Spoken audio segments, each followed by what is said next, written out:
جريمة حصلت واكتشفوها أول يوم عيد أضحى في القاهرة، بالتحديد في منطقة بطن البقرة. اكتشفوا جثة الواحدة في المنور في عماير من عماير اللي موجودة. هو بجد المنطقة دي موجودة وأنا فيها دلوقتي؟ وهل الموضوع ده حقيقي ولا لأ؟ أمال احنا فين دلوقتي؟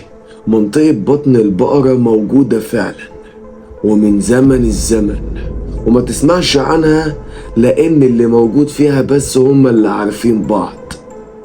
وإزاي أصلا حصل جريمة وهم عارفين بعض؟ طب حاولتوا توصلوا للجثة وعرفتوا هي من منطقة بطن البقرة ولا لأ؟ أصلا الأهالي كلهم شافوها ومحدش عارف يتعرف عليها، معنى كده إن الجثة دي مش من المنطقة دي. ولكن السؤال هنا، قطعته نورسين وقالت له إيه اللي جابها هنا، وهي جت اصلا هنا ازاي، ومين اللي جابها المنور ده؟ بس دول 3 اسئلة يا استاذة نورسين. ما علينا، انت عليك دلوقتي يا استاذة، انت واستاذ خالد، انكم تتعرفوا على هوية الست دي وتعرفوا هي منين والجريمة دي حصلت ازاي. تمام، خلينا نشوف المكان اللي الجثة اتلقت فيه، لان بنسبة 1,000,000% ده مش مسرح الجريمة، وان الجثة اترمت هنا لمجرد التمويه، وان الجثة دي كده كده مجهولة الهوية ومش هنعرف نتعرف عليها دلوقتي. تعالى يا استاذ خالد معايا، انا حاسة ان المنور ده مليان فيران، وانت عارف ان انا اطيق الهوا واطيق العمى ولا اطيق ان انا اشوف فوق. يلا بينا يا نورسين. بيتجهوا للمنور وبيخشوا هما الاتنين، والنورسين ما بتشوفش غير ازايز متعلقة، والازايز دي بتبقى خاصة للتكييفات. وقوع الجثة على طول مش متزن، بمعنى يعني الجثة اترمت من السطوح او شباك موجود في العمارة. جثة لشابة في اوائل العشرينات، جسمها صغير، جسمها كله محتشم ومخمرة، ومرمي جنبها شنطة، بس الشنطة دي فاضية. نزلت نورسين لمستواها وبتبدأ تشوف وشها، ملامحها ما كانتش باينة من كتر الدم. بتمسك ايديها وبتلاقي عليها اجزاء من الجلد البشري، وده اللي بيديها امل انهم ممكن يلاقوا حاجة. نورسين بتبص لاكرم وبتقول له خد الجلد ده خليه معاك علشان نقدر نطبقه ونشوف العينة المشتبهة فيه من اللي موجودين هنا. تمام يا نورسين باشا، تحت امر. بتقوم نورسين وبتقف تاني وهي بتبص لخالد، بتحاول تركز في ملامحه لحد اما وقفت قصاده ومدت ايديها وهي بتديله شيء مجهول. بينتبه لها خالد وهو بياخد منها الشيء ده، بيلاقيه مفتاح صغير، وبتكتشف نورسين انها لقت المفتاح ده جنب الضحية بس لسه مجهول الهوية. العملية في النملية، يلا بينا على النملية، قصدي الاسم. عم جابر، بما انك بواب العمارة، محدش دخل العمارة كده ولا كده؟ يا ست هانم انا صاحي 24 ساعة، وحتى لو حد سهاني ودخل هيدخل علشان يرمي جثة ويمشي؟ المنور بيبقى مقفول دايما والمفتاح دايما بيبقى معايا. دخلت ولقيتها بالوضع ده وبلغت سيادتكم طوالي. يعني يا عم جابل كده الجاني من سكان العمارة؟ عاوز تقولي كده؟ وهل انت شاكك في حد معين؟ ولا شاكك ولا ما شاككش يا باشا، انا بواب وعلى الله، يعني مش معاوشي اخش في مواويل ومواضيع انا خالي عني. تمام يا عم جابر، اتفضل انت دلوقتي. بيقوم عم جابر وهو بيخرج من باب المكتب، وبيدخل بعديه خالد وهو بيطلع مفتاح وبيحطه على المكتب، وبيقول لها قومي روحي، الوقت اتأخر ومفيش فايدة، ومفيش أي حل غير إننا نستنى تقارير الطب الشرعي. مفاتيح عربيتك علشان أعرف أروح الشقة اللي أنا جبتها. بس غريبة، جايب لي شقة في المعادي يا خالد؟ مش غريبة دي وبعيدة. بيحط مفاتيح عربيته قصادها وهو بيقول بتفسير علشان تكوني مرتاحة وما يحصلش اي حاجة المرة دي. بتقوم نورسين وبتاخد المفاتيح من على المكتب وبتتجه وبتمشي من الباب وهي بتقول له بصوت عالي ماشي. لما تقرير الطب الشرعي يجهز رن عليا، وبتقفل باب المكتب وراها بمنتهى الهدوء. ايه يا ست الحاجة اللي مقعدك في الشارع ده لحد الوقت ده؟ بدور على بنتي يا بنتي، ولحد دلوقتي والوقت اتأخر ومش عارفة اروح. الله يسترك، مش عايزة ابات في الشارع. بترد عليها نورسين وعلامات الغباء على وشها. طب تعالي باتي معايا يا حاجة، احنا هنطلع لحد العمارة اللي في الدور التالت. تعالي باتي معايا ولله. ربنا يكرمك يا بنت ويرزقك بكل خير. الساعة 2 بالليل والجو هادي ومفيش أي صوت. بتقوم نورسين مخضوضة، الجو حر قوي، مين طفى المروحة؟ بتقوم نورسين وهي بتقف وبتحس بدرجة حرارة عالية جدا. أول ما بتقف على رجليها بتبص ناحية المراية، لقت شكل مرعب جدا. الست اللي كانت بايتة معاها مدبوحة وشايلة في ايديها ساطور كبير. بتبص نورسين وراها وعلى وشها الرعب الشديد.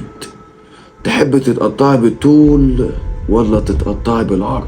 يا نهار ابيض، انا حلمت بيكي وانت مبوحه، علشان كده اول ما صحيت ربطتك في الكرسي. يا بنتي والله ما انا شخص سليم قدامك اهو، ولا اتحركت من الاوضه اللي انت دخلتني فيها. فكيني يا بنتي، علشان انا بدور على بنتي من امبارح وانا غريبه عن المنطقه. بتدوري على بنتك في المعادي؟ طب انت منين يا حاج؟ انا من منطقه المرج. بنتي اختفت امبارح وقالت لي ان هي رايحه لصاحبتها في منطقة جنب المرج، ومن وقتها يا بنتي وانا مش عارفة اوصل لها وتليفونها مقفول. بتبص لها نورسين وبتقول لها بمنتهى الشك، طب قولي لي بنتك كانت لابسة ايه كده؟ خمار، كانت لابسة خمار وفستان واسع وكانت قصيرة شوية. طب بصي يا حاج، انا معرفش ايه اللي وقعك في طريقي، انا اسمي نورسين، سيدة ضابط شرطة، وامبارح اكتشفنا جريمة قتل في منطقة بطن البقرة. بطن البقرة دي قريبة من المعادي بحوالي تلت ساعة أو ربع ساعة. الجثة اللي لقيناها للبنت بنفس المواصفات اللي حضرتك قلتي عليها. علشان نقطع الشك باليقين تعالي معايا المشرحة دلوقتي علشان نتأكد.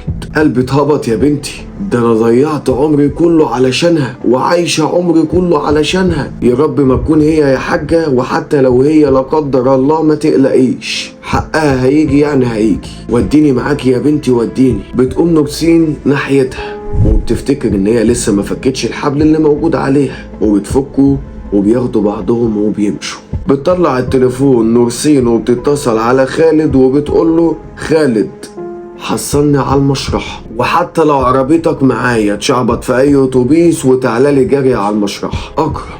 نورسين بنت حلال والله، كنت لسه هبعتلك تقرير الطب الشرعي. افتح لي التلاجة دي علشان الست دي تشوف الجثة وتتعرف عليها. اكرم بيتجه ناحية التلاجة اللي فيها الجثة وبيشد السرير وبيرفع الغطا من على وش الجثة. بتقوم الست ناحية الجثة وبتتفرج عليها، لكن اتمسمرت واتصنمت مكانها. بنتي ضنايا انا، وبتقف قدامها وهي بتحسس عليها وبتحضنها. بتقرب منها نورسين وهي جنب ودنها وبتطبطب عليها. حق بنتك هيجي على طبق من دهب، بس عايزك تتعاوني معانا شوية وتعرفيني كل حاجة عن بنتك.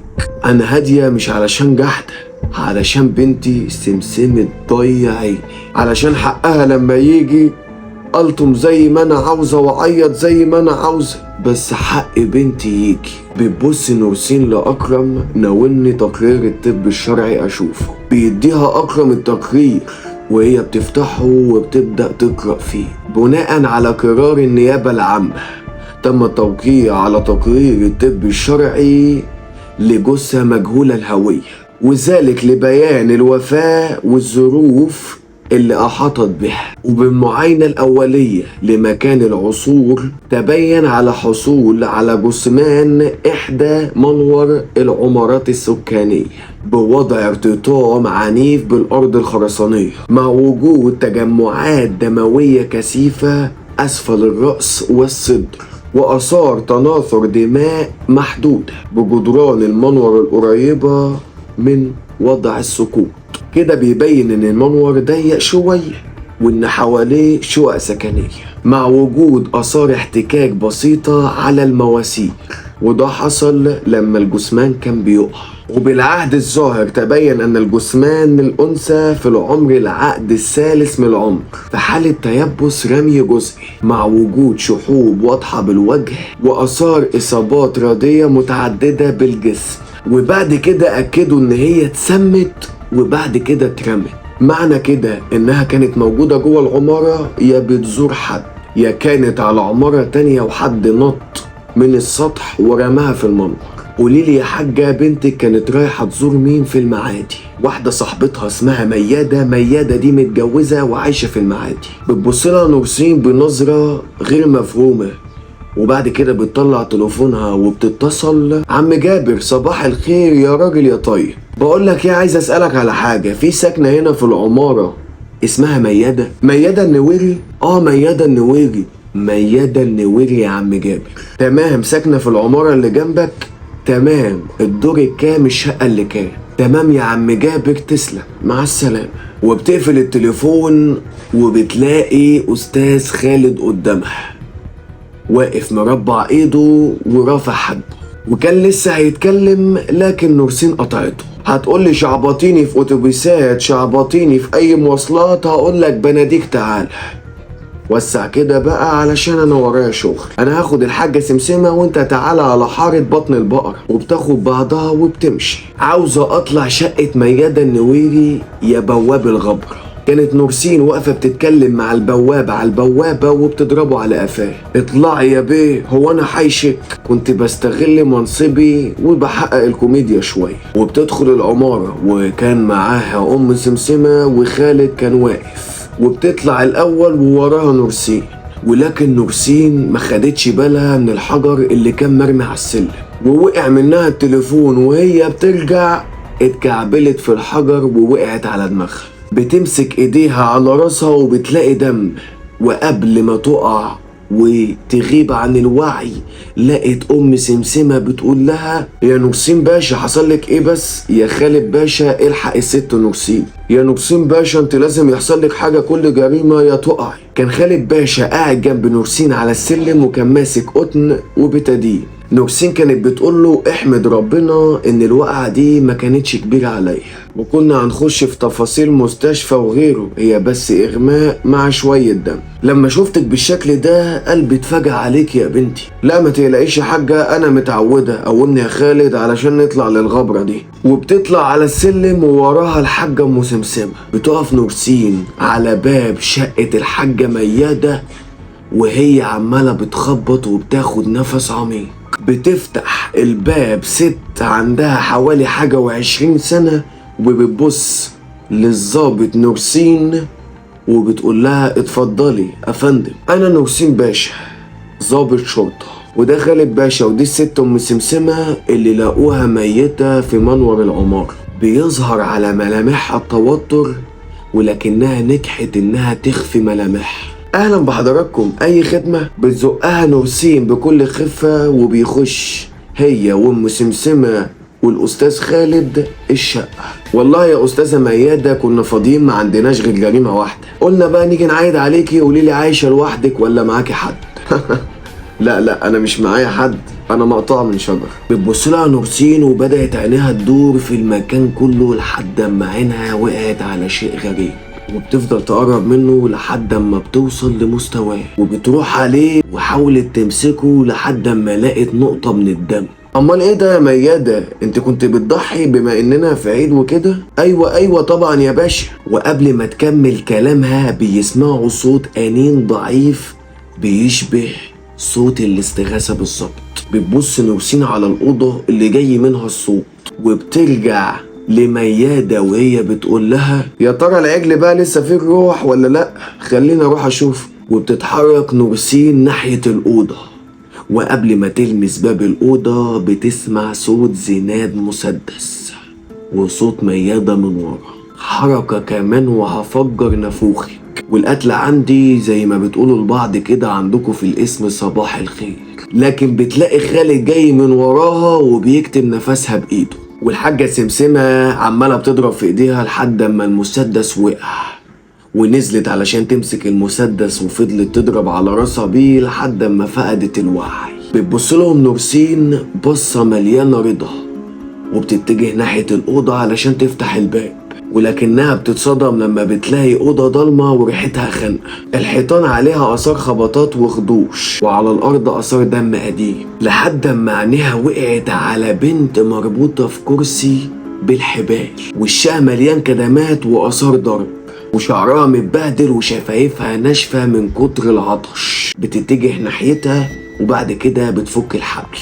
انت مين وايه اللي جابك هنا؟ البنت بتحاول تتكلم لكن صوتها ما بيطلعش، ودموعها بتنزل وهي بتبص لنورسين وكأنها شافت النجدة. نورسين قالت لخالد نزلها للإسعاف بسرعة ويطلع تاني علشان يشوف ايه حكاية ميادة دي. ليل وسماء ونجوم وقمر وانا يانا انت يا مجرمة انت، فكوني يا مجانين انتوا بدل ما اوديكوا في 60 داهية. كخ كده يا حبيبتي. بصي بقى، انت قصادك حلين، هتختاري حل فيهم علشان نخلص، علشان احنا في عيد ولسه ما اكلتش لحمه لحد دلوقتي. يا تعترفي بكل هدوء انت بتعملي كده ليه، يا هتتربطي في اقرب بوكس وحليني بقى عمال ما تطلعي. انا ما عملتش حاجه. طب يلا يا خالد، خد الاموره دي واعمل اللي قلت لك عليه. انا هعترف بكل حاجه، ما انا قلت كده من الاول برضه. انا اللي قتلت سمسمها ورميتها في منور العماره، وكنت هقتل البنت اللي كانت جوه دي كمان. وفي كل مرة كنت بحاول أقنع نفسي إني مضطر، لكن مع الوقت بقيت بحس إن الخوف اللي كان جوايا مات خلاص. احكي لي من الأول علشان الاعتراف يكون كامل. أنا ميادة النويري، اتربيت على إني أقدر أمارس العنف. أهلي كانوا دايما بيضربوني، لغة الكلام عندهم كانت إيديهم، لحد أما في يوم شفت أبويا بيقتل أمي. اتصدمت، اتقبض عليه، ومن وقتها وأنا عايشة لوحدي في القاهرة. ما كنتش عايز اشتغل، وما كانش عندي حل غير ان اتعرف على بنات بعاد واقنعهم ان انا عندي فرصة شغل كويسة جدا، ولما بيدخلوا بيتي بقتلهم وبسرق كل اللي معاهم.